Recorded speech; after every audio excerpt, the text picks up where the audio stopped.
June 18th, 1944. Camp Hearn, Texas. The sun was already high when the truck lurched to a stop, grinding dust into the air so thick it tasted like chalk on my tongue. For a moment, there was only silence. No shouting, no dogs, no rifle butts slamming against metal. Just the creak of the truck's hinges and the hot wind of Texas brushing against the canvas flaps. Then the doors swung open. It wasn't the glare of the sun that stunned us. It was the smell. Sweet. Cold. Impossible. Ice cream. I didn't even know the word in English yet, but my body remembered it before my mind did. A scent like sugar and milk carried across the yard, drifting from a long wooden building with screen doors and humming fans. I had not smelled anything like it since I was 8 years old, before the bombings began, before ration cards, before hunger became a companion that pressed itself into my ribs and never left. A soldier standing beside the truck rubbed his neck and muttered to another, "They sent kids? Hell, these are just kids." We climbed out, one by one, 12 of us, all bones and oversized coats given to us during transport. I nearly slipped when my feet hit the ground. The dirt was warm, almost comforting. The air smelled of cut grass, diesel, and something sharp and metallic from the nearby workshop. Somewhere far off, a radio played through open windows. NBC News, the announcer speaking quickly about a victory near Cherbourg. It felt like stepping into a world I didn't understand. I had prepared myself for the America we'd been warned about. The place where enemy children were starved to death as punishment for the sins of their fathers. A place of cruelty, experiments, humiliation. That was what the posters in Germany had shown us. Americans as giants with animal faces and hands dripping red. But the men staring at us now were nothing like that. One guard was so young he could have been my older brother. Another had freckles scattered across his cheeks. A third man, tall, with a Texas drawl you could hear just from the way he breathed, took off his hat when he saw us, as if showing respect to children from a country that had tried to kill him. We didn't move. None of us dared. Then the wind shifted, and that impossible scent returned, clear this time, drifting from the mess hall. Rich vanilla, cold sweetness melting somewhere inside a metal churn. It was the first thing any of us truly saw in America. A girl beside me whispered, "It's a trick." A boy behind me said, "Americans don't eat ice. They put it in their drinks. They wouldn't waste it on us." But the scent was undeniable. I stared at the mess hall, at the screen door pushing in and out with each breeze, at the faint clatter of metal bowls and clinking spoons. Above the building, a fan hummed lazily, the kind I had only ever seen in American magazines before the war. Those glossy pages showing diners and smiling children with cones in their hands. A cone.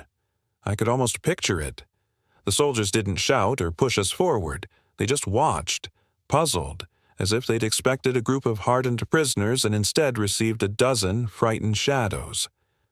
One of them stepped forward, lowering himself to my eye level. He was giant to me, his uniform too crisp, too clean. "You're safe now," he said slowly, enunciating each word. I didn't understand the sentence, but I understood his eyes. Behind him, the American flag snapped in the wind. I'd never seen it before. Not like this, not so large, not against such an endless blue sky. The stripes bright as fresh paint, the stars gleaming like someone had polished each one that morning. I felt small, smaller than I had felt even during the bombings, because this was a place where the land seemed too big, the sky too wide, and the people too calm. Germany was smoke and ruin and whispers of rationing. Texas was open fields and machines that ran without stopping. And somewhere inside that mess hall was enough food to feed not just their soldiers, not just their civilians, but even us. We stood frozen, not knowing whether to be relieved or terrified. A truck rolled by, loaded with sacks of flour so full they bulged at the seams. Another soldier walked past carrying crates stamped USDA Grade A. I didn't know what USDA meant, but the A was enough. In Germany, everything had become C or D or nothing at all. The contrast felt like an insult and a blessing at the same time. "Let's get them inside," a sergeant finally said. "It's too damn hot for kids to be standing out here." We followed silently, like ghosts moving toward a place we didn't believe was real. The closer we got, the stronger the scent became. The vanilla unmistakable now, softened by the cool air spilling from inside the building. I felt my stomach twist, not from hunger, but from disbelief. In Germany, there were days we ate nothing. In America, even in a prison camp, children could smell ice cream. And that was the moment, standing in the doorway of a mess hall in Texas, that I understood the first truth of the war that Germany had never told us. America was not starving. America was not collapsing. America was not afraid. America had so much, it could give ice cream to children of its enemies. That realization hit me harder than any air raid siren ever had. I'd always imagined that the moment I set foot in America, everything would finally make sense. But standing there in the doorway of the mess hall, the smell of vanilla growing thicker with every breath, the opposite happened. Nothing made sense at all. We had been taught our whole lives to fear this place. Americans torture children. They take pleasure in enemy suffering. If you're captured, you will beg for death. These warnings weren't whispers. They were school lessons, radio messages, posters nailed to walls in every German town. Our teachers repeated them the way priests repeat scripture. You didn't question it. You absorbed it until it felt like truth carved into your bones. So, when the American soldier with soft eyes gestured for us to step inside, my first instinct wasn't relief. It was instinctive, paralyzing fear. Ice cream, something joyful, something innocent, became terrifying in our minds. A trick, a trap, a way to soften us before something worse. A girl next to me kept glancing at the bowls being filled, whispering, "It's poisoned. That's why it smells sweet." Another boy shook his head and muttered, "No one gives enemies treats, not even to children." If I hadn't been so hungry, I might have believed every word. The mess hall was cool inside, dim compared to the blinding heat outside. Ceiling fans rotated above us, moving the air in slow, lazy circles. Their gentle hum reminded me of the air raid sirens back home, but gentler, almost soothing, as if the building itself breathed differently than anything in Germany. I kept my hands clenched tightly at my sides. They were shaking, not from exhaustion, but from the strange whiplash of stepping out of one world and into another. Because the last world I remembered, my world, had looked nothing like this. In 1943 and 1944, being a child in Germany meant living underground more than above it. The hisses and thuds of Allied bombers were part of our bedtime routine. My mother would drag me into the cellar as dust rained down from the ceiling. I learned to sleep sitting up, my cheek pressed against cold brick, listening for the sound that meant the house might collapse. Food had become a fairy tale.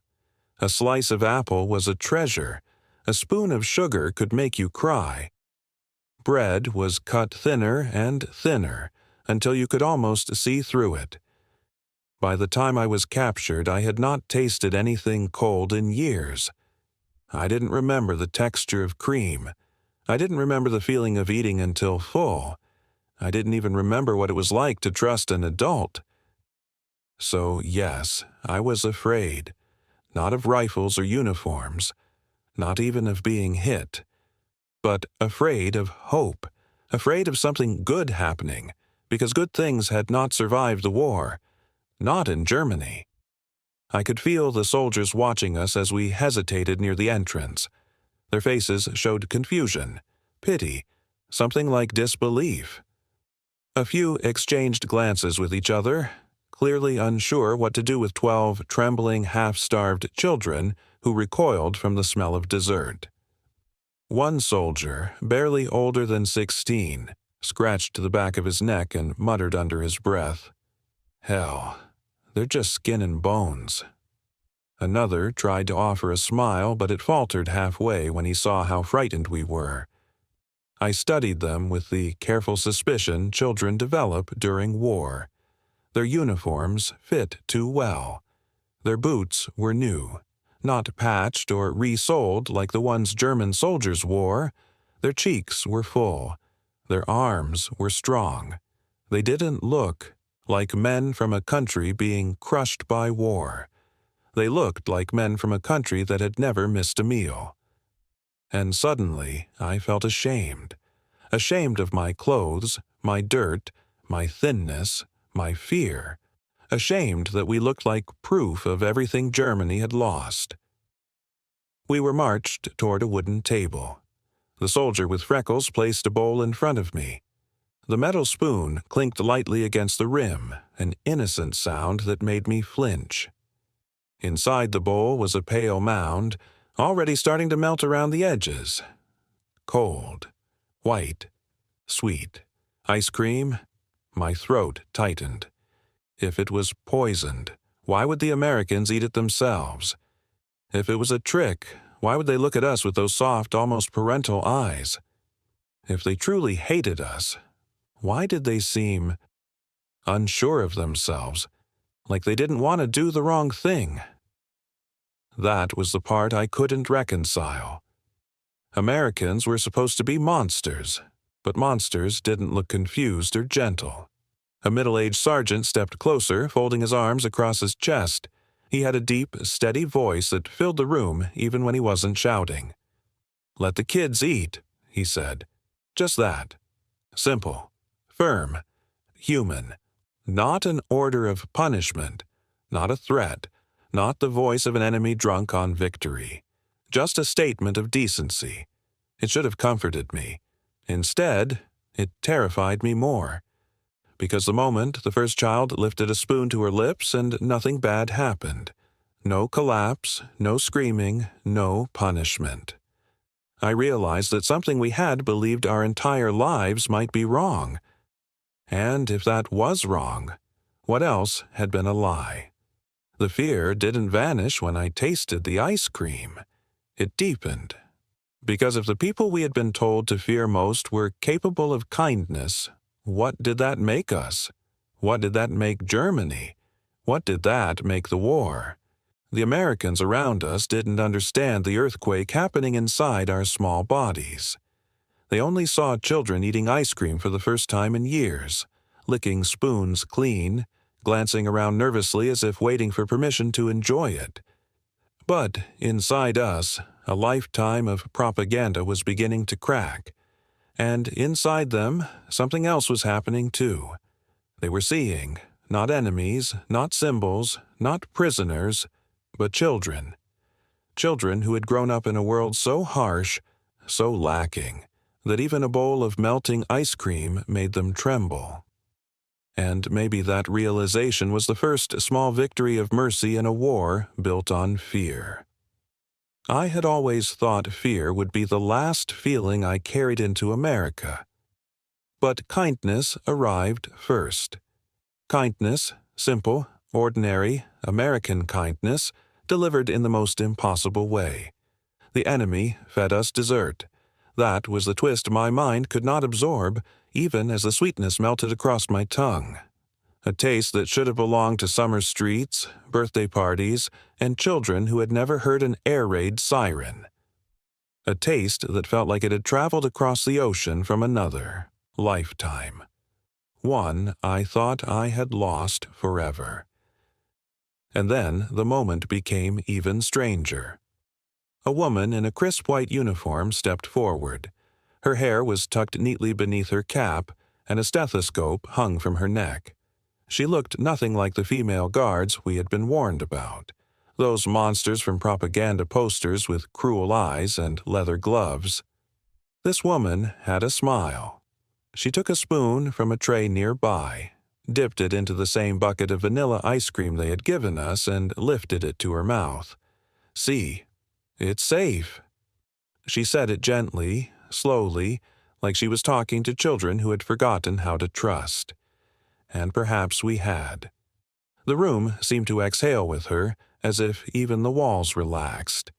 Behind her, the sergeant with the thunder-deep voice stepped closer and tapped the counter with his knuckle. "Let the kids go first. Not shouted, not ordered, just spoken like it was the most natural rule in the world." His presence filled the mess hall. Broad shoulders, sunburned neck, strong jaw, but his eyes were soft, almost protective. If Germany had told the truth about anything, it certainly hadn't been about American soldiers. We moved cautiously, not quite believing what we were seeing. The long wooden counter stretched across the room like a barrier between two worlds. Behind it, machines whirred and hissed, one especially loud one churning ice and salt around a metal cylinder. The American ice cream maker. A real one. The kind from American postcards. Chunks of ice clattered against the inside of the barrel as it turned, the sound both mechanical and strangely cheerful. I watched the soldier operating it, sleeves rolled up, forearms dusted with frost. He lifted the lid and checked the mixture, steam rising from the cold like a cloud. "Almost done," he said to another soldier, who nodded while stacking small paper cups printed with tiny blue stars and the bold letters USA beneath them. Every detail felt unreal to me. To them, it was Tuesday. Somewhere near the back of the room, a radio crackled to life. After a burst of static, a warm male voice introduced a song. Bing Crosby with "Swinging on a Star." The melody drifted through the room, light and playful, a sound from a world that had never known hunger. Several soldiers began to hum along unconsciously. One tapped his boot on the floor in rhythm. I'd heard music in Germany, of course, but not like this, not carefree, not unafraid. As we made our way down the line, the soldier running the scoop paused when he saw me hesitating. "You want a big one or a small one, sweetheart?" he asked, his voice so gentle I almost stepped back. Before I could answer, a tall black soldier kneeling beside the bin lifted a scoop to my height. He had positioned himself on one knee so he wouldn't tower over us. "Here, little miss, easier from down here." He said it with a warm, easy smile, one I had never seen on a uniformed man in my life. His scoop dipped deep into the ice cream with a steady hand. When he placed the mound into my cup, he whispered, "There you go. World's not ending today." I didn't understand the words then, but his voice stayed with me long after. A soldier behind him laughed softly. "Kent, you're gonna spoil him before lunch." The black soldier shrugged. "A little sugar never hurt a scared kid." I didn't know sugar could be used kindly. In Germany, it had become a memory. At the next station, another soldier, thin, sandy-haired, with a Kansas accent so thick it almost sounded like another language, leaned over the counter and pointed at the chocolate syrup bottle. "My kids love chocolate swirl," he said as he drizzled a dark ribbon across the top of my scoop. "Yours looks a little plain. Can't have that." I didn't know how to tell him that I hadn't tasted chocolate since 1941. He winked at me anyway. The boy behind me watched the syrup with wide eyes, hands twitching as if he were afraid someone would grab the cup from him. The Kansas soldier noticed immediately and poured a second swirl, saying, "Don't worry, champ. Plenty for everyone." Plenty. What a strange word. What a dangerous word for a child from Germany. Plenty had disappeared from our vocabulary years ago. A little girl named Lena, so thin her wrists looked like twigs, lifted her spoon with trembling fingers. She tasted the ice cream, blinked once, twice, and then her lips curved upward. A tiny smile, barely there, but real. Her first smile in months. The black soldier saw it and chuckled. There it is. Knew we'd find it somewhere. 3 bowls down the line, an older boy began to cry as he ate. Not loud, not dramatic, just silent tears tracing lines through dust on his cheeks. A soldier standing beside him pulled out a clean handkerchief and handed it over without a word. "Take your time," he murmured. It didn't feel like a prison. It felt like something else, something older, something deeply American.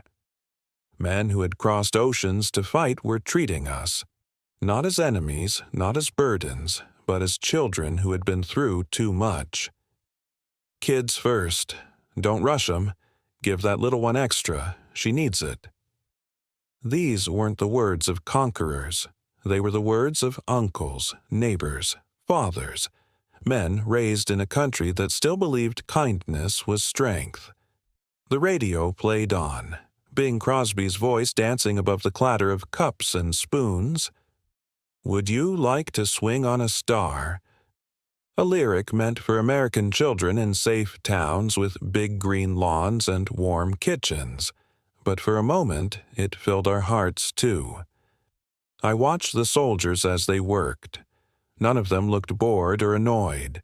None looked disgusted or distant. If anything, they looked protective. A few even looked proud, as if feeding enemy children ice cream was not a duty, but a privilege. When my turn came to sit, my legs were shaking so badly a soldier gently guided me to a wooden bench. The fan above me spun slow circles, stirring the cool air. I took another bite and the cold numbed my tongue in the most wonderful way. For the first time in a long time, my stomach didn't hurt from emptiness. For the first time since the war began, a spoonful of sweetness didn't feel like a sin. And for the first time ever, America felt less like an enemy and more like a country where mercy still had a place at the table, a country where even the smallest, simplest acts, a scoop of vanilla, a smile, a familiar song on the radio, could rebuild a child's faith in the world. Those were the moments, tiny and ordinary, that revealed the truth. The greatest weapon America carried into that war wasn't its tanks or planes, it was its kindness. I had thought the sweetness would be the hardest part to understand, but it wasn't the ice cream that undid us. It was the tenderness. The enemy cared whether we were happy. That was the twist that shattered something deep inside me. Something Germany had built carefully for years, brick by brick, lie by lie. And once it cracked, nothing felt steady anymore. I remember the exact moment it happened. A boy, no older than 10, tugged at my sleeve. His cheeks were hollow, his eyes far too old for his small face. "Emma," he whispered, voice trembling. "Why are they kind? We're the enemy, aren't we?"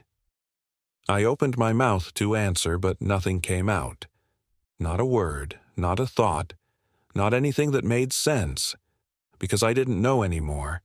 Because every rule we had lived by, fear, suspicion, hatred, was unraveling in front of our eyes, in a place that smelled of vanilla and warm bread. Around us, something strange was unfolding. A little girl had spilled a streak of melted ice cream down her chin. Before she could wipe it away with her dirty sleeve, an American soldier knelt in front of her with a clean handkerchief.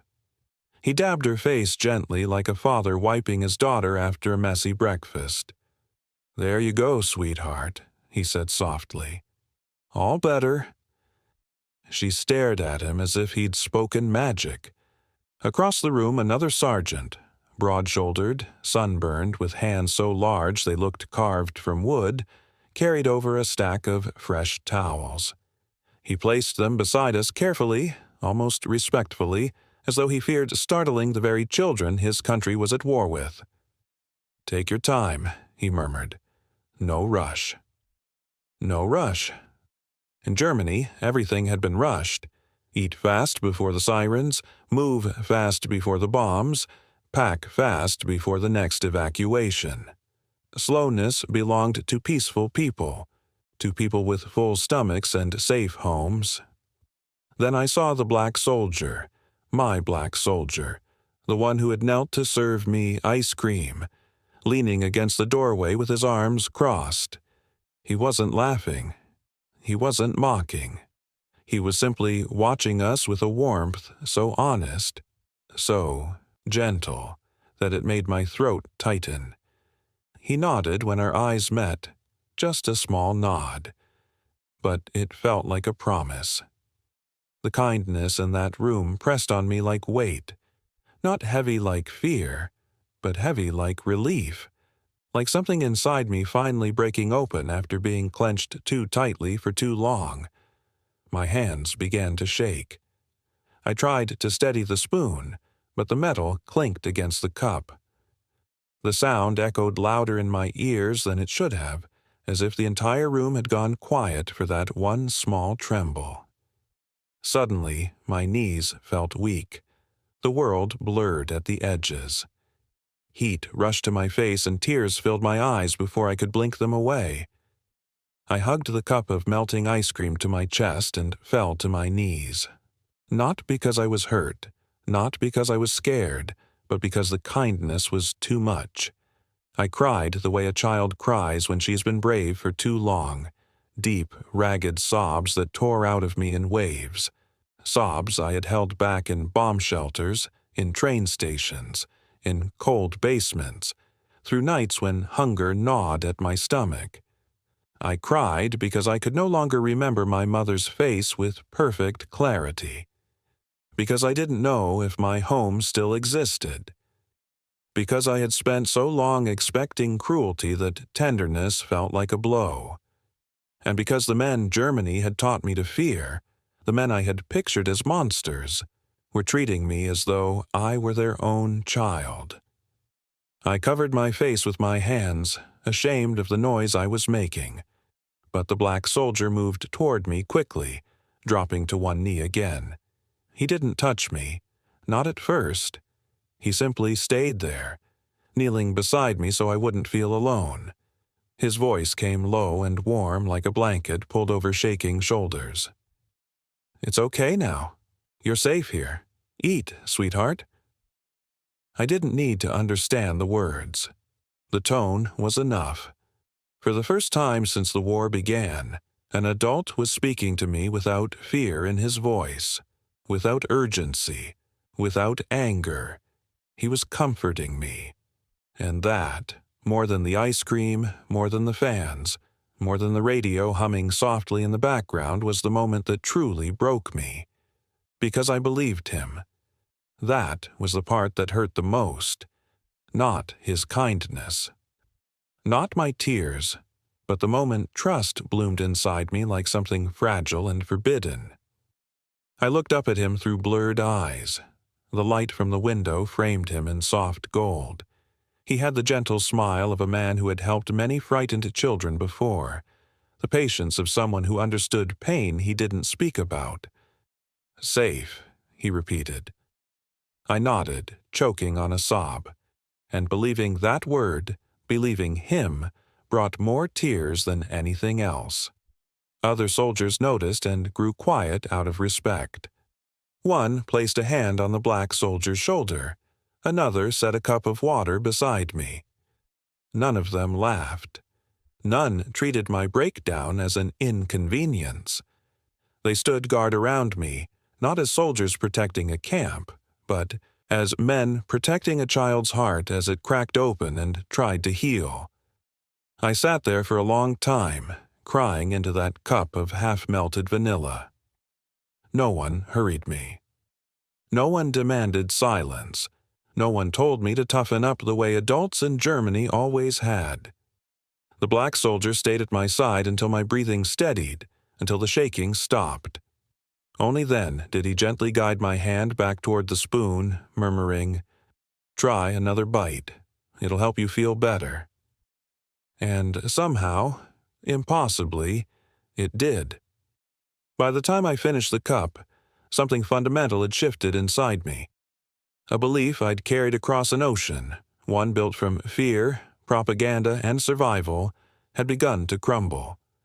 America had broken something inside us that day, but maybe it had broken the right thing. It didn't happen with a speech, or a ceremony, or even a promise.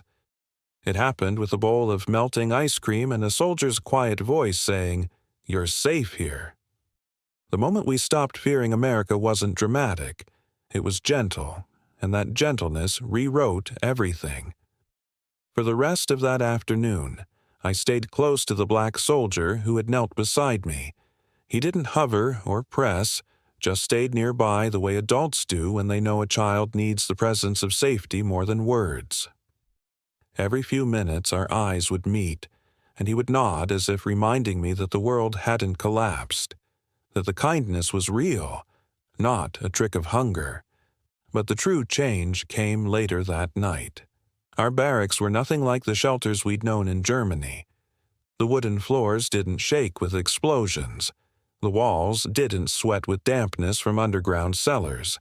There were real beds, lined up neatly, each with a thin but clean mattress, white sheets, actual pillows.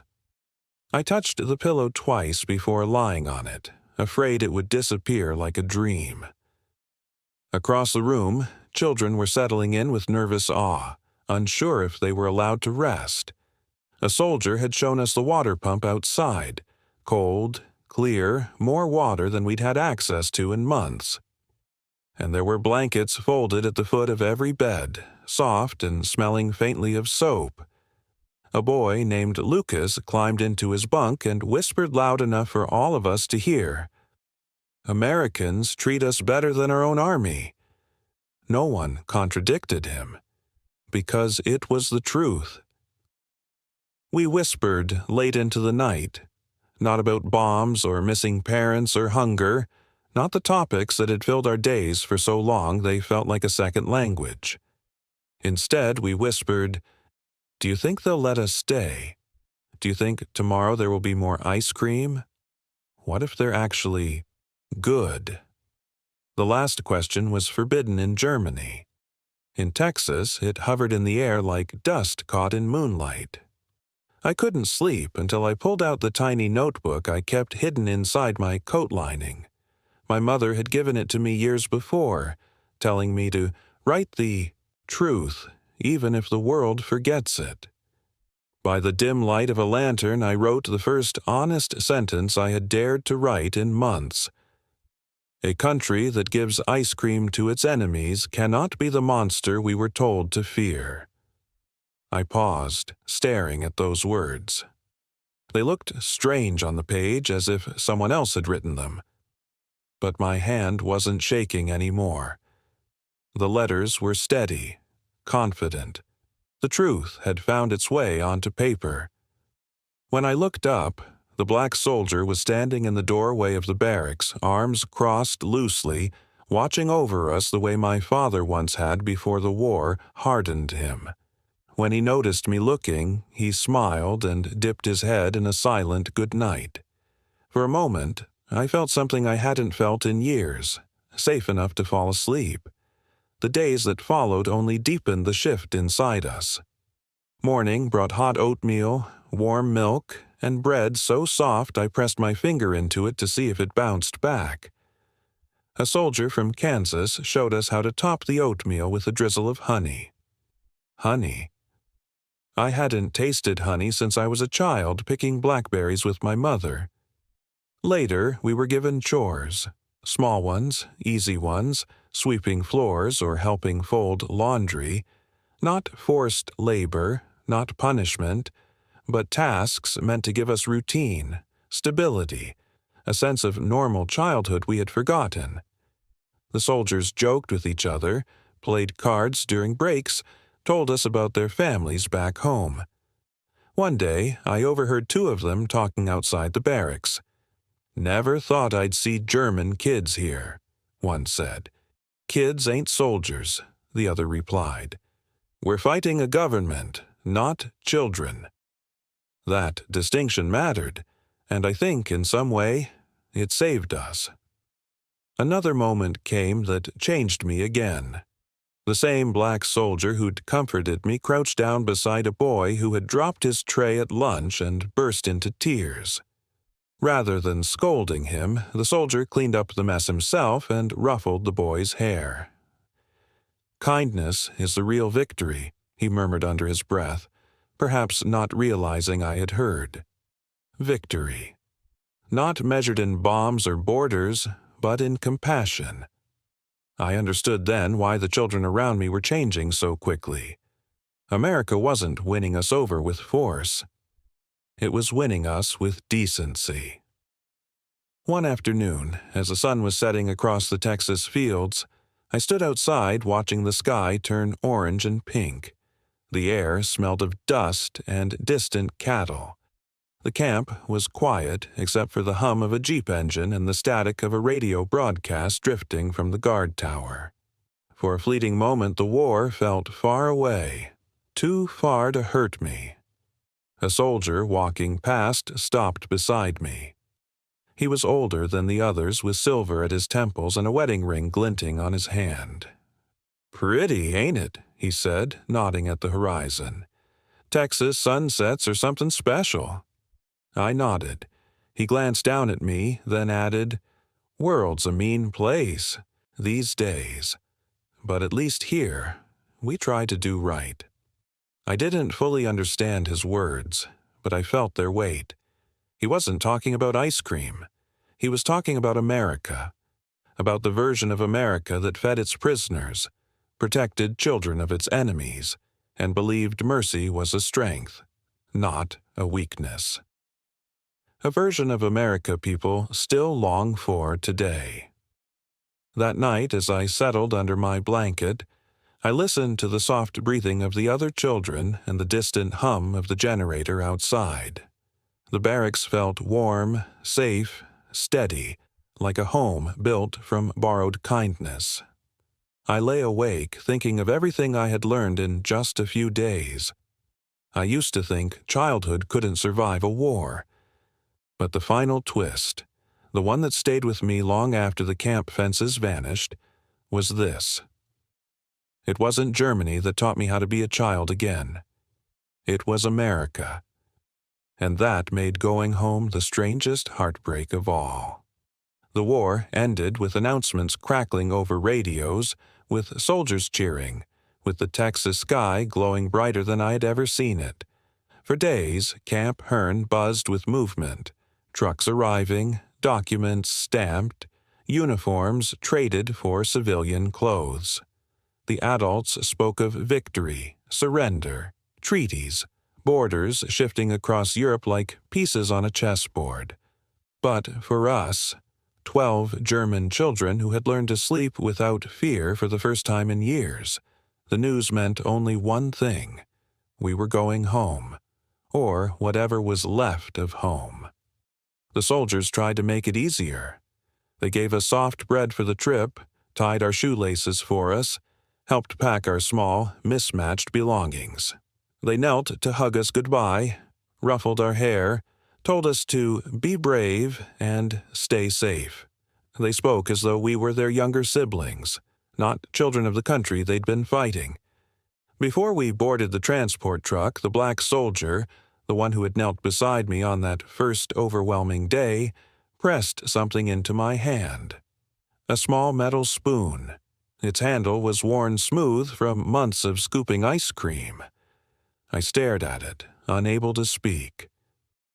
"You keep that," he said quietly, "to remember that not all wars take away everything." I clutched it so tightly I felt the edges dig into my palm. Another soldier, a freckled private from Kansas, tucked a folded handkerchief into my coat pocket. "For the road," he said, "in case the world gets tough again."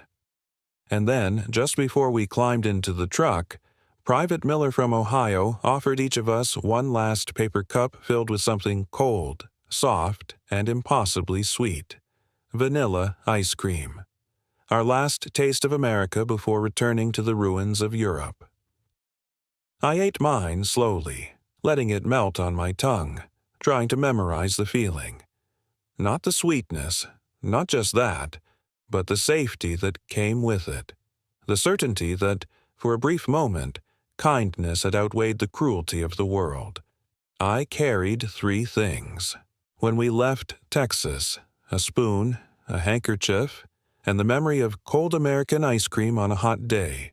They became my most cherished possessions. Years passed. Germany rebuilt itself.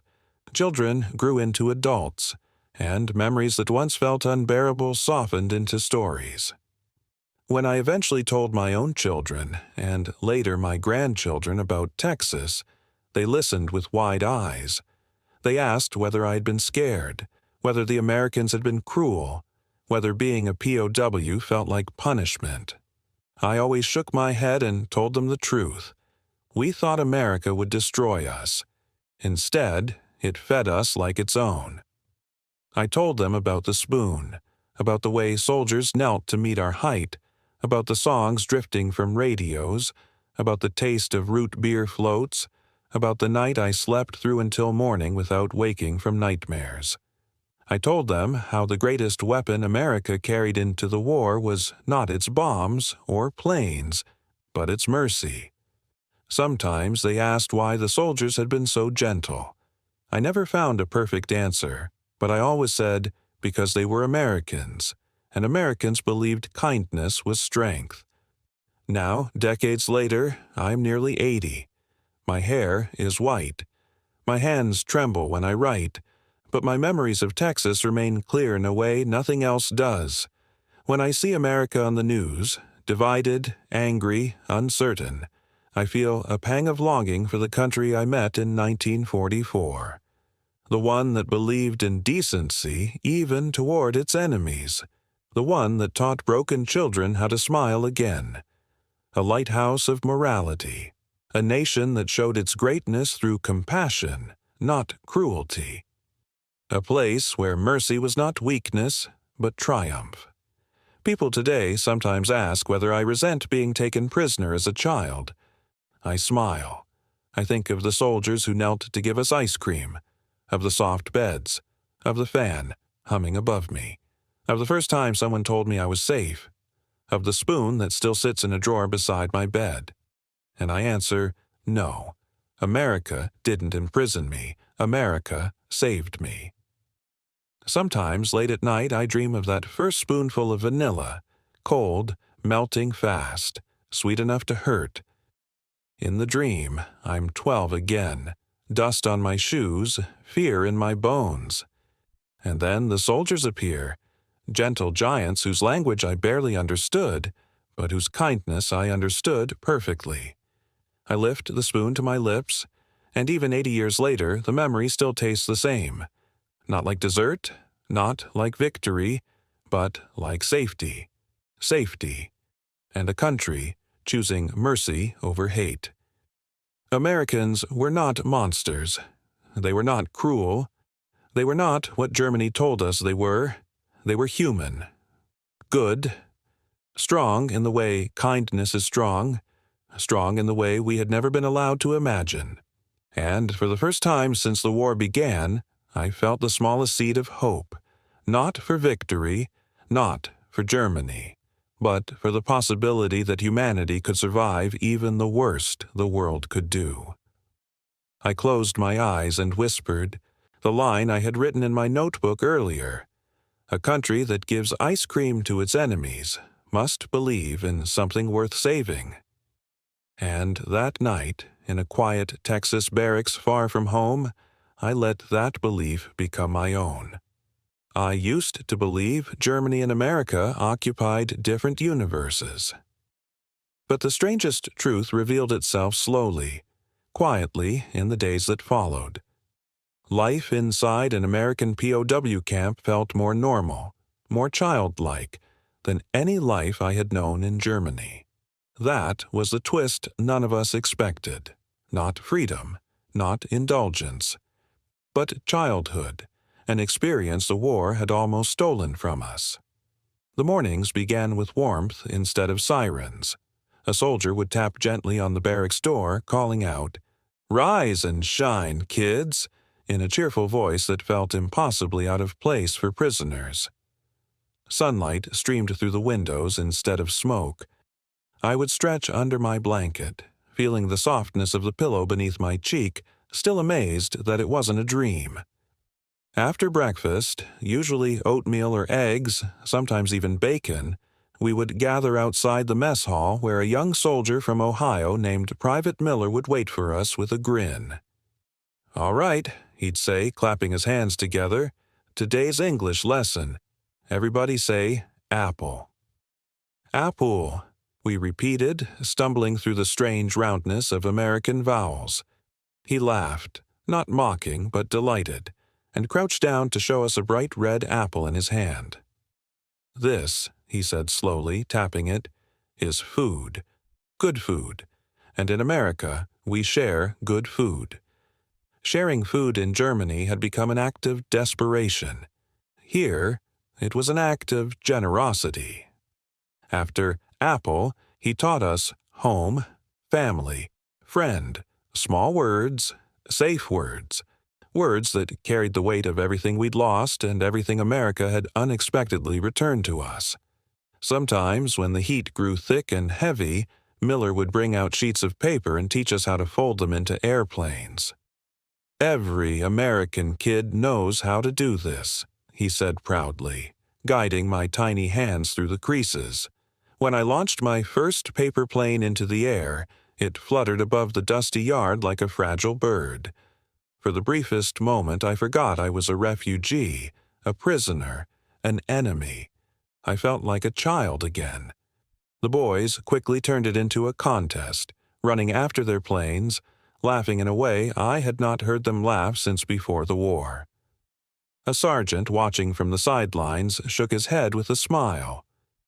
"Would you look at that? The Luftwaffe's gonna lose some recruits." He was joking, but even the joke felt like kindness. Afternoons belonged to baseball. We had never seen such a game. Wooden bats, leather gloves, a ball that thudded against your palms. The soldiers tried their best to teach us. Stand like this. Eyes on the ball. Run, run. The first time I hit the ball, even lightly, the men cheered as if I had won the World Series.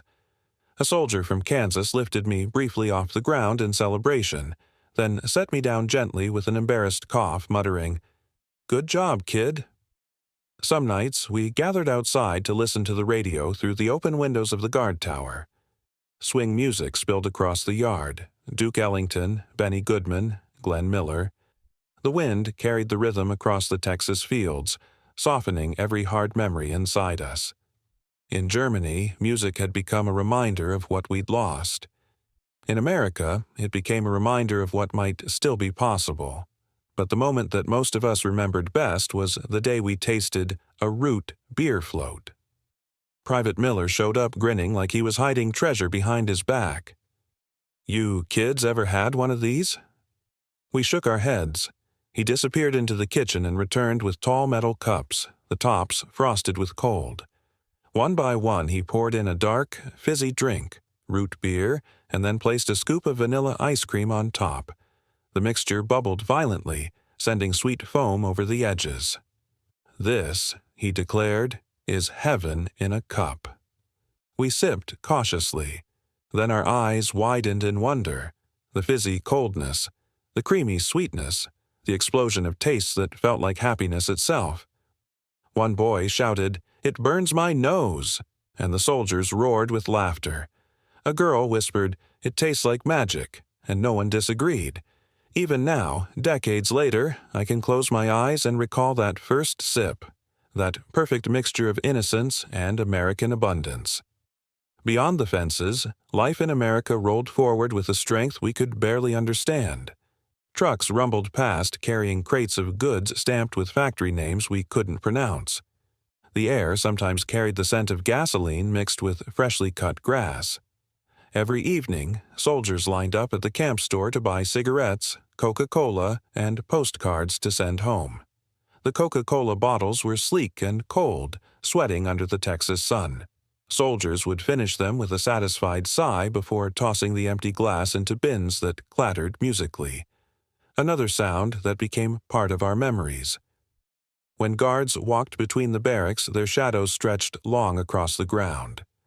Some evenings, as the sun dipped low, the light turned golden and caught on the metal of their badges, making them glow like small suns.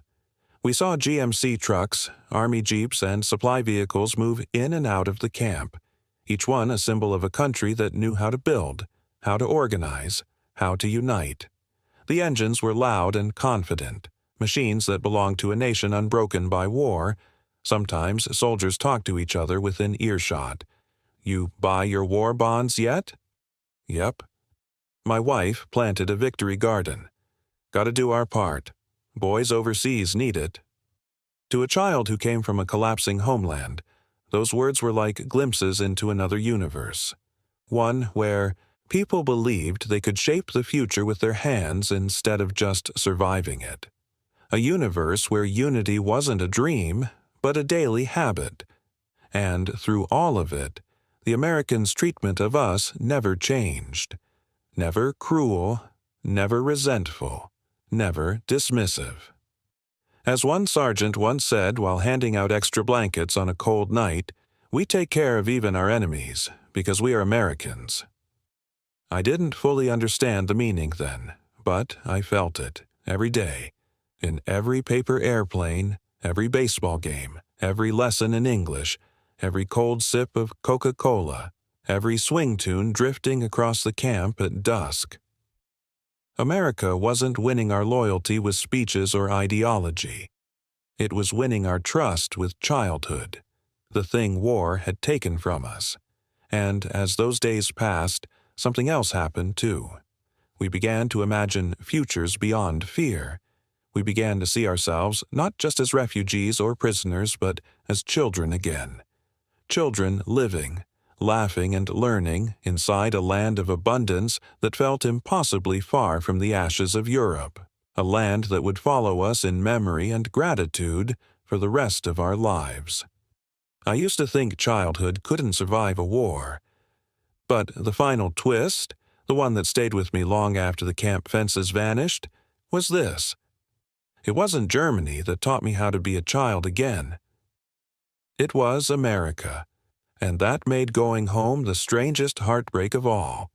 The war ended with announcements crackling over radios, with soldiers cheering, with the Texas sky glowing brighter than I had ever seen it.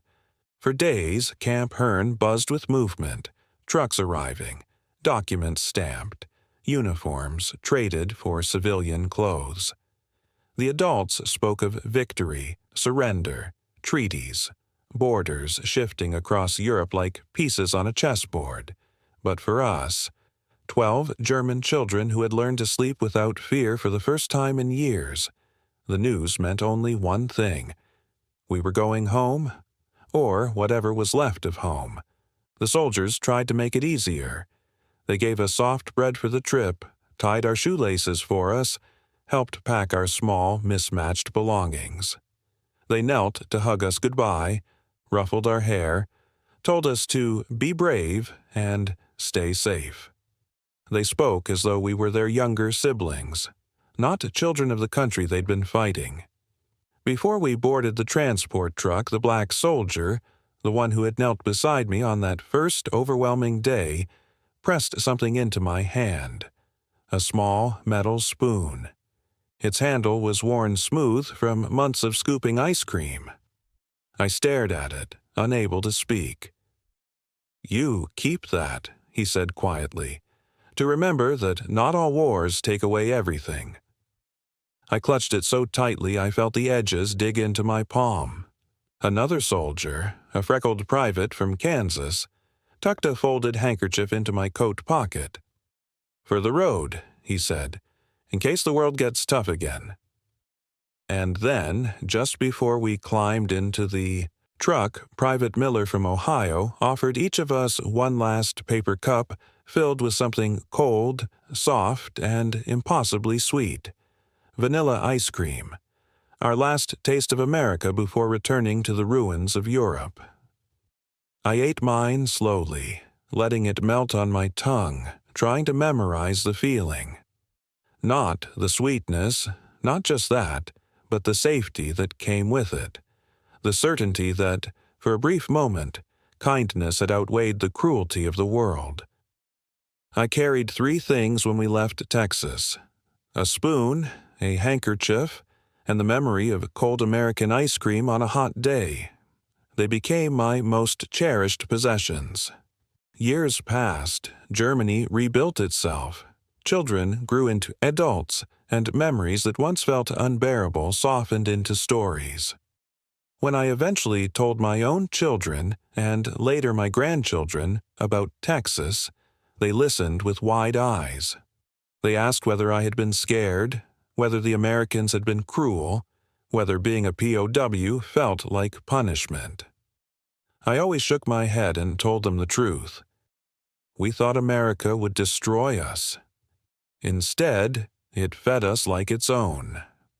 I told them about the spoon, about the way soldiers knelt to meet our height, about the songs drifting from radios, about the taste of root beer floats, about the night I slept through until morning without waking from nightmares. I told them how the greatest weapon America carried into the war was not its bombs or planes, but its mercy. Sometimes they asked why the soldiers had been so gentle. I never found a perfect answer, but I always said, because they were Americans, and Americans believed kindness was strength. Now, decades later, I am nearly 80. My hair is white, my hands tremble when I write, but my memories of Texas remain clear in a way nothing else does.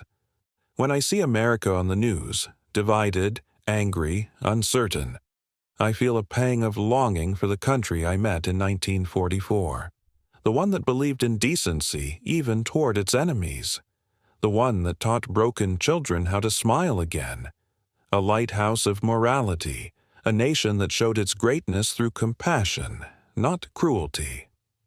A place where mercy was not weakness, but triumph. People today sometimes ask whether I resent being taken prisoner as a child. I smile. I think of the soldiers who knelt to give us ice cream, of the soft beds, of the fan humming above me, of the first time someone told me I was safe, of the spoon that still sits in a drawer beside my bed. And I answer, no, America didn't imprison me. America saved me. Sometimes late at night I dream of that first spoonful of vanilla, cold, melting fast, sweet enough to hurt. In the dream, I'm 12 again, dust on my shoes, fear in my bones, and then the soldiers appear, gentle giants whose language I barely understood, but whose kindness I understood perfectly. I lift the spoon to my lips, and even 80 years later, the memory still tastes the same. Not like dessert, not like victory, but like safety. Safety. And a country choosing mercy over hate.